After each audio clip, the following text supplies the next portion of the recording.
Mike Bohn joined now by Megan Olivi, and we're going to do something a little bit special here today. Look back at the first half of the year in the UFC so far. We're at the midway point here in terms of events and the calendar. So I thought this would be fun to do, and thank you so much for joining me, Megan. Oh my God, thank you for having me. Anytime I get to work with you, Mike Bohn, I feel legendary. And on MMA Junkie, it's my favorite. So I feel really honored to be here. And I feel like we've lived a million lifetimes in this half of a year. So I think this is extra special.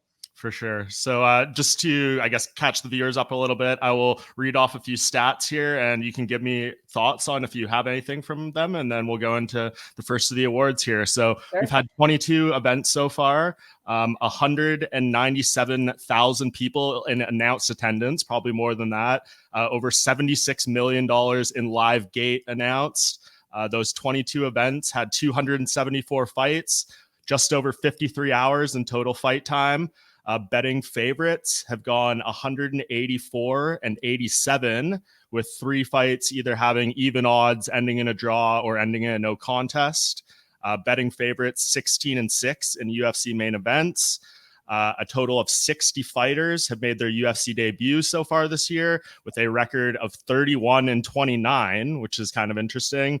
And then a total of 23 fighters have missed weight. They went 10 and 9 in their fights, and 4 didn't end up competing because of medical issues or being pulled or whatever. Anything from there that you have thoughts on, Megan?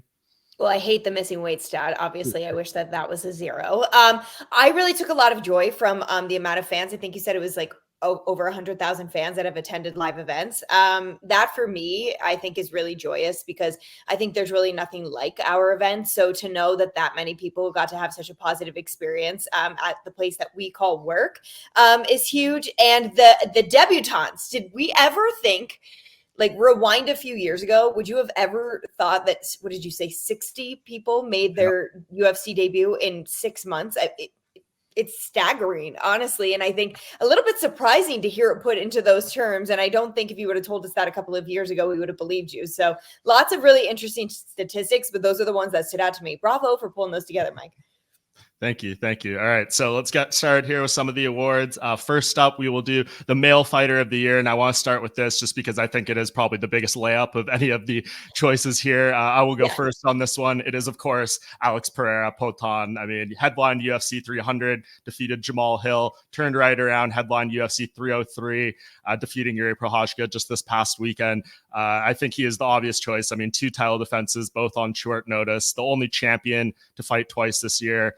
To me, he was the layup. Megan, did you even have a second thought that it might be someone else? No, there's not even a possibility. There's nobody else that is even in the same realm as him for both his willingness to step up and step in, but also the way he has performed in those, shorter notice appearances that we saw at 300 and 303. And the way he carries himself throughout fight week, I think also deserves like a lot of credit. Mike, you and I both have worked through situations where there's people coming in on short notice. Maybe some have big weight cuts or whatever it might be. And they don't always carry themselves in the same capacity that Alex does. He is always really gracious with everyone, gives a lot of time. He might be cutting weight, but you never know it by the way he treats people. He never, backs out of like our fighter meetings because he has other things to do. Like, he still does everything that is asked of him. And even though he doesn't smile, we know he's smiling on the inside while he's doing it. But, he deserves credit for that because a lot of times that doesn't happen, and rightfully so and understandable at some points. But he's somebody that just really seems to do it all.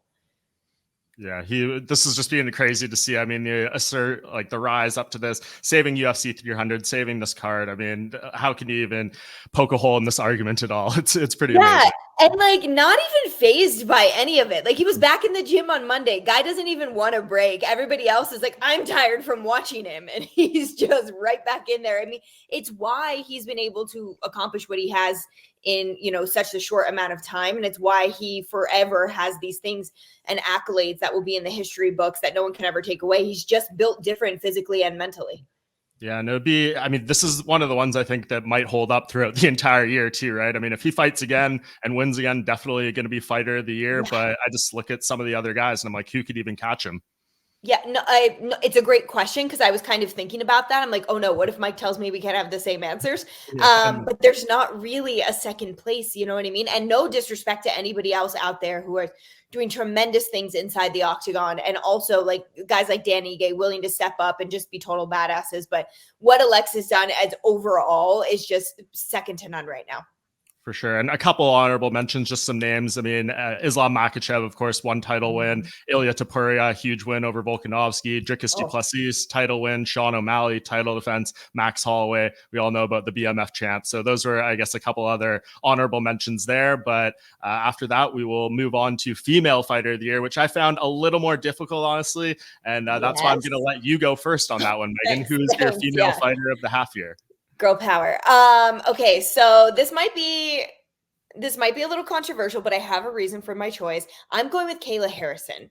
And maybe because I'm also looking forward in terms of Kayla Harrison, which is not what we're supposed to be doing with this assignment, but I'm doing it anyway. Kayla Harrison came in. We've heard about her for years, right? She's come to events. She's talked about wanting to be in the UFC, and the UFC booked her against no easy task in Holly Holm. And there were a lot of people who thought Holmes' boxing and her striking abilities on the feet, as well as that championship medal that she's already had, were just going to be too much for Kayla Harrison. But Kayla just devoured the moment. It was like she was made for that. And I think there was a lot of extra stress on her shoulders. Yeah, it was her debut. It's against Holly Holm and it's on the UFC 300 card. And I think she has a lot to prove. And she certainly went out and did that. And she's just been so lovely to deal with. Obviously, I think a lot of my picks are going to have, some personal anecdote as well. She was just so awesome. And the way she, came in and simultaneously like really fit in with the UFC as well, I think is really important. So Kayla Harrison, although I felt like Zhang Weili had like a great fight against Yan Xiaonan, and I thought that could potentially be one of my picks, I'm going with Kayla Harrison. It was a brilliant debut. I'm looking forward to seeing who she's matched up against next and what happens in said fight. Yeah, I love Kayla as a choice too. She was on my honorable mentions list here. I mean, you could argue she almost went 2-0 because she also defeated the scale, which I thought a lot of people would maybe be her toughest opponent going in there. And she was in great spirits there, like all week, flexing at the media day and everything. I would be flexing nonsense. If I was Kayla Harrison, all I would do is flex. That's all I would do. And I would just live in harmony with the rest of life. I would just flex if I looked like that. Bravo to her. Sure. Well, that's, I guess, where we have our first dissenting opinions on who's going to win this one. So for me, I had Macy Chiasson, who went 2-0. One of the few. That was my second place. Yes. Yep. No, she's, one of the few who's fought twice this year. She had a really tough couple of years leading up to this. She admitted was close to retirement. Saif Saud kind of took her off the ledge when it comes to that, and she really refocused. It seems like the making weight things for bantamweight is kind of a thing of the past as well. So she goes in there, she gets a submission over Penny Kianzad earlier in the year, and then comes out at UFC 303 and gets one of the nastiest cuts we've seen in a long time against Mayra Bueno Silva. I know you could maybe argue that fight wasn't necessarily going her way decisively leading up to that, but she landed the elbow, she got the cut, she got the win, and beat Mayra, who is just coming off a title fight. And, she beat her by stoppage, which is something Raquel Pennington did not do when she won the title. So I think that is my choice. And Macy, I think, is finally kind of starting to hit her stride and reach that potential we saw from her coming off the Ultimate Fighter. I could not agree more. I'm a huge fan of Macy. And I think there's a lot to be said about the work she's put in to make sure she's in the right place mentally, and also being somebody who's vocal about that as well. So her fellow fighters can maybe feel like they relate in some regard as well. They're not alone if they have any of those types of struggles. So yeah, she was the runner up on my list, and I think it's a really great choice. And she told me she feels renewed. She feels like a completely different fighter than she had years ago. And I feel like we are seeing that. So I'm interested to see, can she get in one or two more for the rest of the year? What do those matchups look like? She talked about Kayla Harrison, so maybe that's when we see get put together soon. Yeah, definitely possible. It seems like we're going to get Juliana Pena and Raquel. They were both on the red carpet talking to us about that at the Hall of Fame. It's just a matter of kind of locking down a date. So the question is, who does Kayla fight? And I think Macy is probably as good a candidate as anyone. Yeah, totally agree. For sure. Okay, let's move on here. We're going to stick with you to open this one up, Megan. Knockout of the half year. I feel like another probably pretty easy choice. Tell us your thoughts on KO of the year and a little bit of backstory why. It's Max Holloway over Justin Gaethje. Do we have another option? No, we don't. The reason that I think this is so special is not just because Max was performing so well and then finishes the fight in such a highlight reel fashion. I mean, I felt like the entire world stopped and went, and then, celebrated watching Max. And it was so difficult because we all love Justin Gaethje so much. So it was one of those fights where you were going to be so happy for whoever won and so heartbroken for whoever lost.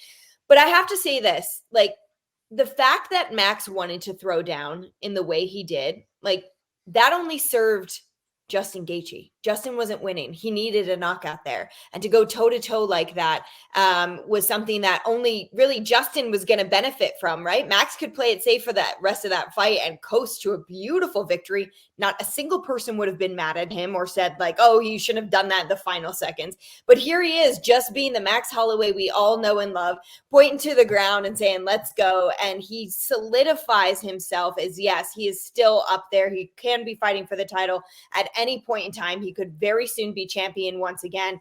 And he just proved like why he is everybody's favorite fighter to watch. And against a guy like Justin Gaethje, the BMF at the time, I just thought it was an unbelievable performance. We hadn't seen Max for a while, and we hadn't seen a big knockout from him in even longer. And it was just really poetic that night.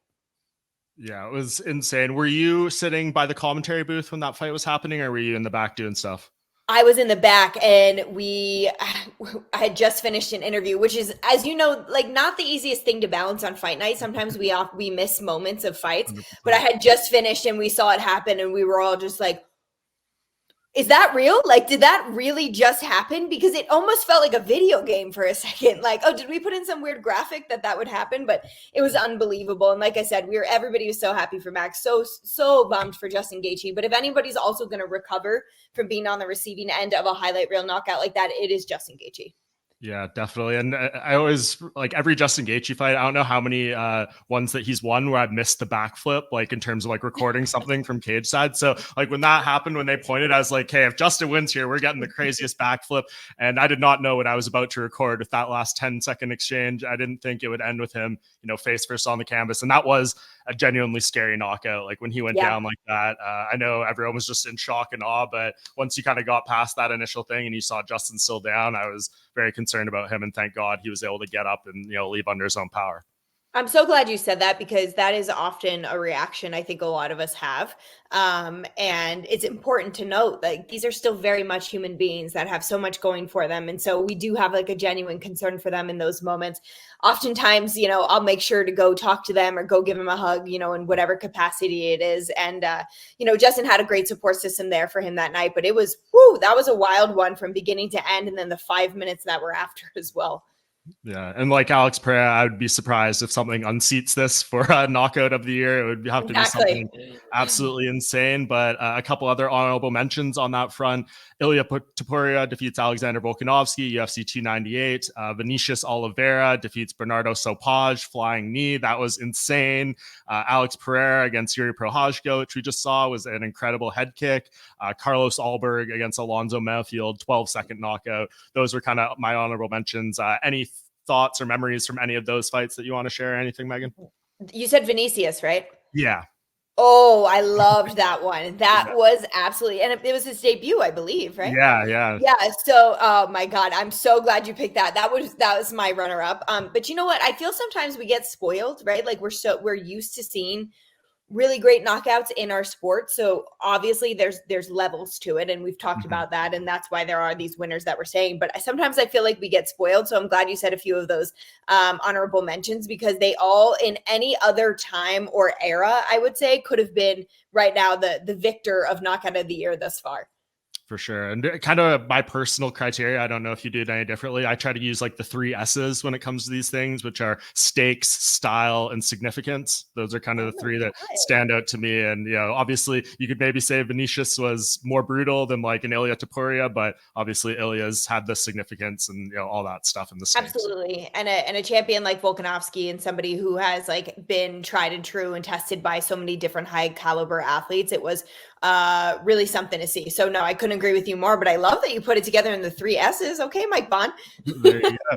All right. Well, speaking of S's, we will move on to submission of the half year. I think this is, as we said off camera, a little bit trickier. I think these final 2, submission and fight, are a little bit more difficult. I'll start first with this one. Okay. I went with Islam Makhachev over Dustin Poirier at UFC 302. Obviously, to see Islam get that ankle pick in the final seconds, then wrap up Dustin and choke him like that to end a really, really tremendous title fight. I know maybe the knock on it, Dustin's been submitted in title fights before, but you don't see Darces happen very often in title fights. You don't see them happen in the 5th round of title fights very often. So for Islam to go out and do that after being really tested in there, I thought was a great finish to the fight for him. And again, stakes, style, significance, I think that kind of meets the criteria on all 3 above all else.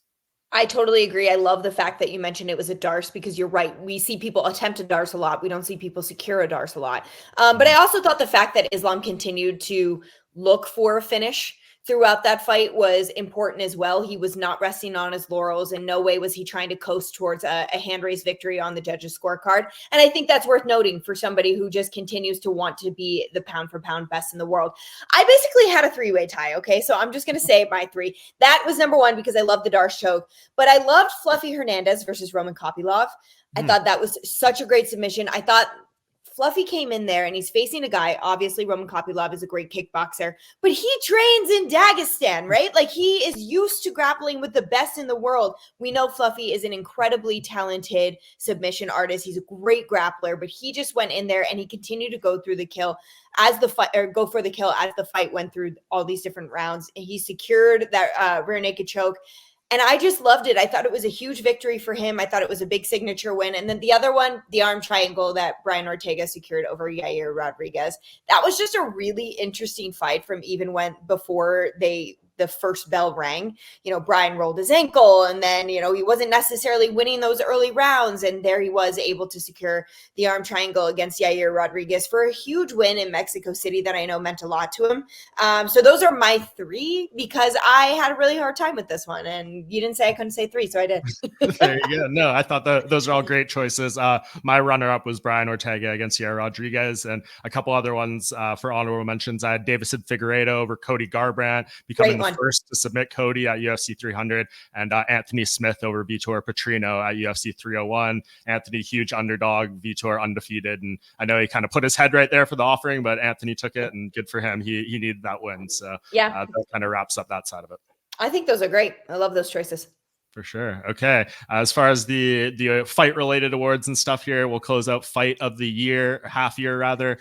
This one a little bit tricky as well. There's been some good fights. I'm curious to know what you pick, Megan, and I will give you the floor first. Who's your fight of the half year? Okay. Once again, I couldn't decide, but I'm gonna say for if I have to pick one, I hope I don't get a lot of backlash for this, but I love Dustin Poirier versus Benoit Saint-Denis. I thought that first round was so intriguing, and we all knew that this was a huge test for Dustin Poirier. Benoit Saint-Denis, an incredibly talented, incredibly tough up-and-comer. And he was putting it on Dustin, right? He had no fear in there, special forces. We heard about the staph infection, so no one was quite sure how healthy he was coming into that one. But Dustin Poirier was Dustin Poirier in there. You know, when push came to shove, he showed why he is, you know, your favorite fighter's favorite fighter. He never doubted himself. He didn't give up. He continued to push forward. He was okay being the nail at sometimes and okay, you know, finally becoming the hammer in that fight. So that was my favorite. But I have to tell you that Dustin and Islam is a very close runner-up, if not tied for me. And then I loved the Steve Erceg Pantoja fight. Flyweights forever. And so those were my 3. Very difficult choice for me. I feel like there were so many good matchups, and a lot of times we have recency bias as well. So I wanted to name like everything from 303, but I have so many that I could list, but those are kind of my top 3 there. Yeah, I love those choices. I think, you know, Dustin Poirier is always a reliable one. And for me, I had a Dustin Poirier fight, but on the other side of it, I had him and Islam. I know it kind of doubled up on the awards there, but I think that goes to show how great of a fight it was. I mean, high level stuff between those two. Knowing in hindsight too what Dustin was dealing with coming in, what he suffered in the fight, like the fact that he had messed up ribs and a messed up knee and was stopping Islam's takedowns more successfully as we got later in the fight is just pretty unreal stuff for him. And I think enhances that moment and really just I mean, the fact that you picked to fight Dustin Poirier one, I picked one, he lost. We're halfway through the year and he's already like right up there for both. I think could not be a more picture perfect like definition of Dustin Poirier. This man is giving us amazing fights every single time. So yeah, I think those are great choices, whether you want to pick the one he won or the one he lost. Exactly. I couldn't agree more. No, you're spot on. And that's just who Dustin Poirier is and who he has been for years and years. I don't think there's a single year in the past 5 or 6 that we could say there's not a Dustin Poirier fight in the runner, in the running for fight of the year. So he's already got 2 and we're only in July. Yeah. Do you think we see Dustin fight again? I mean, I know you were backstage. You did that great interview with, him and Parker and stuff at the weigh-ins. And I know we're not sitting here calling for his retirement if you say yes. I mean, I know Dustin very well, as do you. I don't think he even knows what he's going to do. So that kind of puts less pressure on us. But what do you think? Yeah. Just like the vibes you got, would it be a perfect time to walk away? How do you feel? So that night in New Jersey, I thought the answer would for sure be no, that he wasn't going to have another fight. I thought he was really content with where everything was. His personal life is really beautiful. Professionally, maybe he didn't reach the heights that he had hoped, but it doesn't take anything away from how people view him or who he is to the sport. But at International Fight Week, I had the privilege of working the ESPN desk with him, and I feel like he is going to have one more. I think he's going to have a final fight. I think he wants, to do that final bow. But the only thing I hope for him, and I hope for every athlete who's contemplating that decision, is that they make the choice that's best for them. I hope they sit down with their loved ones and they have like a really open and honest conversation, and they find out whatever plan is best for them and where they are. A lot of times it's easy to be driven by money or different things, but they've got to be driven by the desire to fight. And I think Dustin still has that. And obviously he makes great money, but he always says he's got enough money. He's made a good life for his family. And so, the only thing that I can hope is that it's a decision he in his heart wholeheartedly wants, and not that he feels pressure from the sport in one way or another to make. And so I think if you kind of use those guidelines, you do everything right. But retirement is a really tricky one in combat sports. And I hope that whatever choice he, Jolie, and Parker come to, I hope it's the right one for their family together. And then I'm sure that's what Dustin will do. He always puts his family first. And then we'll see, but I do think we see the diamond one more time in the octagon. Love it. And a couple other fights, honorable mention wise, Robert Whittaker, Paulo Costa, UFC 298 was a good one. Yep. Of course, Max Holloway and Justin Gaethje was amazing. I mean, we all thought maybe of the night of the fight, it was going to be the fight of the year, but we've had some bangers since then. And I think in hindsight, compared to some of these other ones, maybe a little less competitive than the other ones. I mean, that was a pretty one-sided performance for the most part from Max. So I think that kind of loses some of its edge in the fight of the year. No, I agree. That's actually why it wasn't on my list. I loved that fight so much, but because it felt like we had a clear winner really throughout the fight, regardless of how it ended, that's why I didn't put it on my list, but we love that fight. Absolutely. Okay, we're going to move on from kind of the fight specific and fighter of the year awards into just something a little more storyline narrative related. Megan, I asked you to kind of pick what you thought was the most important or significant storyline that we went through and saw play out in the first half of 2024. Floor is yours. What did you kind of pick for your storyline of the half year?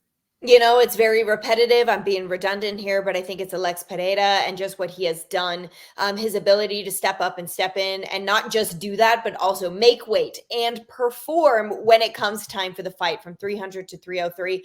But I think on the flip side of that, there is a storyline connected to him that is, we're losing these big fights, ones that we really are relying on to carry an event.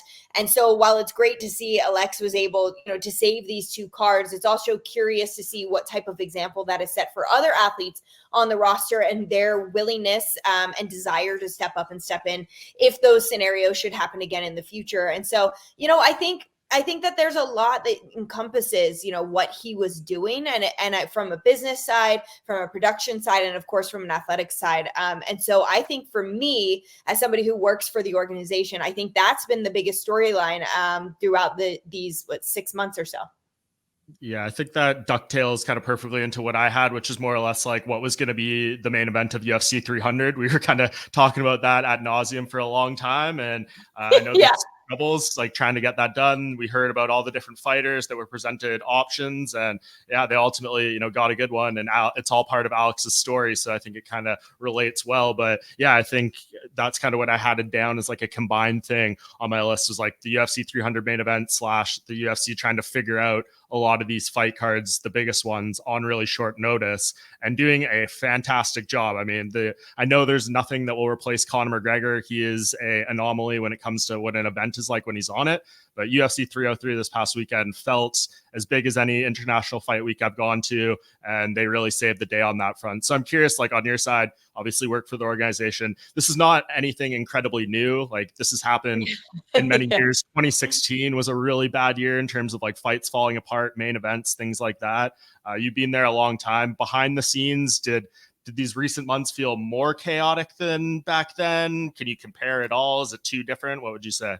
It's a good question, because even when we think about UFC 200, that was a card that we thought was going to exist in one capacity and then didn't. So it's a really good question. I wouldn't say that it felt like more chaotic, because I think everybody is used to something wild happening daily, especially those, who are in charge of departments or on the executive level. They're kind of used to it.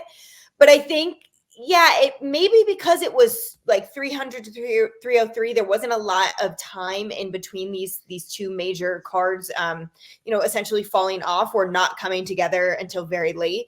So I think like in the building, there was a little bit of anxiety, maybe like, what are we doing? How can we get this done? But what we have proven, as UFC employees, is like everyone rises to the occasion, right? It's a company where everyone works super hard, but they love the athletes so much that, their blood, sweat, and tears literally sometimes go into these projects that they're assigned, or what they're doing, or how they're figuring things out. And they're all the unsung heroes, right, that make all of this come together. We know about the guys who make the fights happen. We know about, some of the people behind the scenes, but it's really a huge amount of young people who are, sacrificing a lot to make sure that not only does it come together, but it looks as brilliant and beautiful as any other event. So I don't really know if it felt as chaotic. I think it was just like they were April and June, and they were not that far apart, and we're like, oh, we're doing this again. And so I think that maybe added to the stressors of the situation. When you talk to like someone like a John Anik or something, and he's like, you guys get these last minute curveballs, he has all these pages of prep and it like throws it into chaos. He's like, I have to rewrite my open, do all these things. Is it similar for you when you're like, what does your prep look like when you're getting ready and then they suddenly change the co-main event and you're backstage interviewing Dan Ige when you thought it could have been Brian Ortega? Yeah, so in that capacity, like on fight night, it wasn't that bad for me, but because I can just kind of go with the flow. I had to rewrite one thing, and it was fine. I did the lockers for the co-main, and that was okay. But we talked so much about production wise, which like I don't know how they got it done. They made a whole package. Shout out to Carrie and Morgan from the production team, two incredibly talented women who actually put that together for our boss, Zach Candido, to make sure we had that co-main event feature. But for somebody like John, all of those scripts are not only written, but they're on note cards that are printed, and they're in a monitor.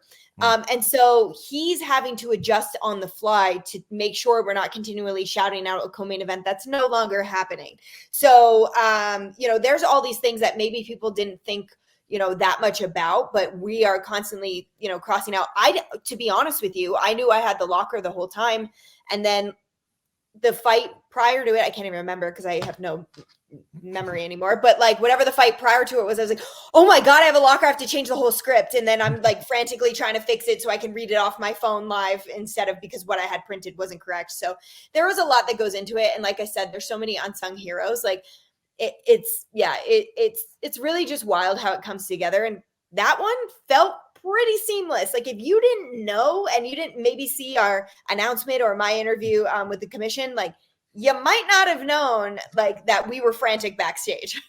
Yeah, no, you guys did an incredible job. What a night that was, and just that whole roller coaster. I mean, you don't see Dana and Hunter come over to press row from the other side of the octagon very often, but they were just so like keen to talk about that and how it all came together, that they made their way over mid-event. So I think that just shows, yeah, it was cool.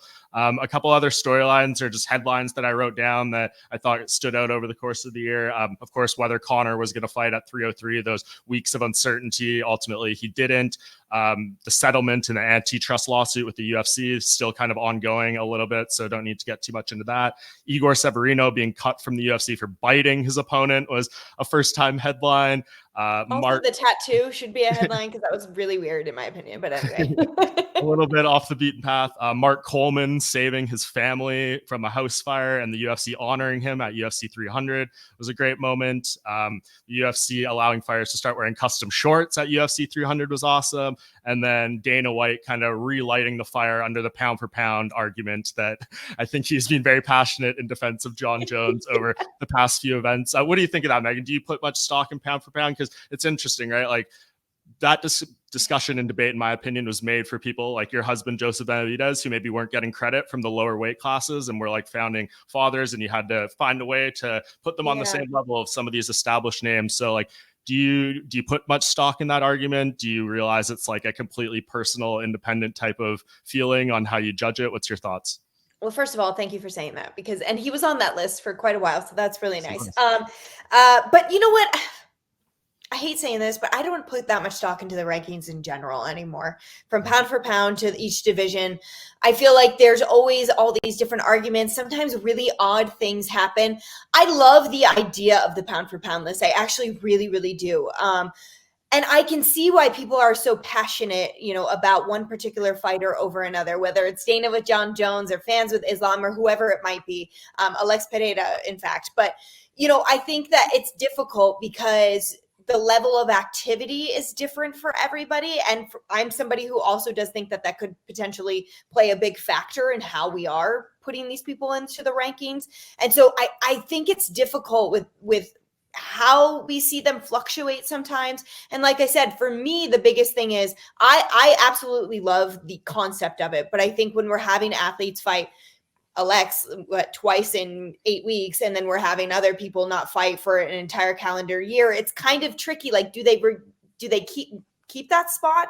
And also on the flip side, why should they be punished just because they got injured or they haven't been booked or their opponent wants to fight on a specific date? So that one's really tricky for me. Yeah, it's a tough argument to have. We could sit here and do a whole other interview and conversation about that, but I'll only keep you a few more minutes so we can go on. Megan, I know we cover these events. We care a lot about the athletes. It's about putting the spotlight where it belongs. But since we're doing this and this is our little show here, we're going to put some attention on ourselves. So I guess one of the final things I wanted to ask you about your favorite personal moment from the first half of 2024, whether it was an interview, something that happened off camera, backstage, anything you want to share that kind of resonates with you from a personal side. I'm so fortunate because this was really hard for me to answer. I feel so blessed to be in the situation that I'm in, where I interact with our athletes, on a daily basis in their highest highs and also in their lowest lows. There were a couple that stood out to me. I'll try to be brief, but the Dustin Poirier interview with Parker before he fought and his interview after his fight with Islam, they were both really important to me. I've known Dustin for a long time. Obviously, he and Joseph fought together in the WC. And, he's been such a great example for athletes in our sport that I was really touched to have that experience with Parker. I remember talking to Jolie when she was pregnant as can be with Parker, and to now see her giving me answers on air was really beautiful. And just to see, kind of that full circle, and Dustin as a father was beautiful. I also loved the post-fight interview with Islam because I gave him his first ever peanut butter and jelly sandwich. I gave him an Uncrustable. And I felt like that was like a big moment for us. Like, hey, let me give you this perfect American treat. But also something that was really important to me and really special was seeing Frankie Edgar being inducted into the UFC Hall of Fame. Frankie was the first fighter that I ever worked with. And I truly say this, like, I don't know if I would have pursued a lot more in the sport if Frankie wasn't as wonderful as he was from the very first moment I met him. I really had no idea what I was doing. I was very familiar with wrestling and boxing, but I, was new to the MMA world, and he was just so kind and patient and so Frankie Edgar that, like, not only the accolades he got together, but also just who he is as a human being, as a dad, as a husband, as a person, was so beautiful to see him get inducted into that Hall of Fame. Like, it was really cool. I thought that was one of the biggest classes we've ever had, if not the biggest, that really shaped who we are as a sport. And then on the same kind of note, just to see the whole team come together for UFC 303 and that co-main event. There were so many people who did so many things throughout International Fight Week, from our ops team, our medical team, PR team. Like it never ends. Our camera guys, our audio team, they're all constantly working in, Hall of Fame, Slap, the morning show, weigh-ins for Slap, and then of course the big fight. And then they're all having to pivot for Dan Ige. So those were some that really touched my heart. And I could go on and on forever about how great our roster is and just how fortunate I feel to play such a small role, but get to interact with these absolute legends, both, in the octagon and behind the scenes. Love it. Great insights there. My personal one, I think probably predictable, but the moment at the UFC 300 press conference with Dana agreeing to put the belt, Mark Coleman put the BMF belt and then do the $300,000 bonuses. That was, of course, very cool. And then Max Holloway kind of giving me a shout out at the press conference. That was really appreciated as well. I felt like maybe you should get like a finder's fee or like some sort of managerial fee. Like, hey, I got this. Maybe 10%. I don't know. I'm just saying.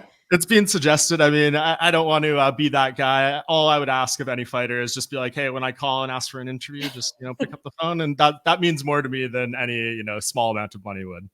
Okay, well, I'll still campaign for you where I can. Please. It sounds better coming from you than from me. So we'll just let you take it. All right, Megan, before I get you out of here, I didn't prepare you for this. It's pretty easy, but just a couple things for looking forward to this next half of the year. Is there a fight that's currently booked that you're just like really wanting to see, something that's been announced already that's in the coming months on one of the upcoming pay-per-views that you're like, damn, this is the one I really need to see? Well, I'm very, very excited for a lot of the fights on our upcoming pay-per-views. One that stands out to me is Dricus du Plessis versus Israel Adesanya. Remember how much heat that had originally? And then, of course, Izzy lost the belt to Sean Strickland, and then we saw that fight with Dricus. But I'm really looking forward to that one, especially considering where it's taking place in Perth, Australia.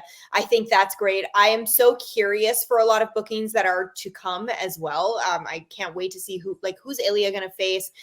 Is he going to fight Max? Is it going to be in the Sphere? If I had one thing to look forward to for the rest of the year, it is 100% the Sphere show.